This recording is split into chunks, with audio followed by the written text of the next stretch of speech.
خبر شامل کرتے ہیں لاہور سے۔ عمران فتنے کو ووٹ کی طاقت سے مائنس کریں گے۔ وفاقی وزیر داخلہ رانا ثناءاللہ نے نام لیے بغیر عمران خان کو مخاطب کر کے کہا ہے کہ تم نے غیر ملکی اشارے پر سازش کی فوج کو ٹارگٹ کیا اور مجھ سمیت ہر شخص کو دھمکی دی، اس لیے فتنہ کو ووٹ کی طاقت سے مائنس کریں گے۔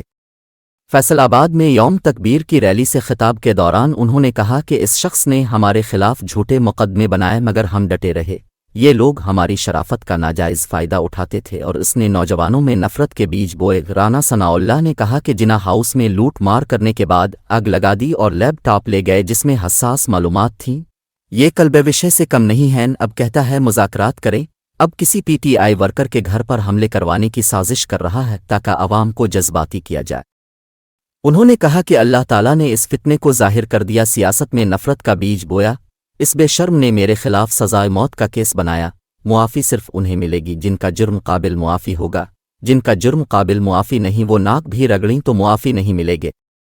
وزیر داخلہ نے کہا کہ پاک فوج کے شہداء نے ہمارے کل کے لیے اپنا آج قربان کر دیا، آج پوری قوم شہداء کو خراج تحسین پیش کرنے کے لیے سڑکوں پر نکلی ہے۔ میاں نواز شریف نے آج کے دن ملک کو ناقابل تسخیر بنایا۔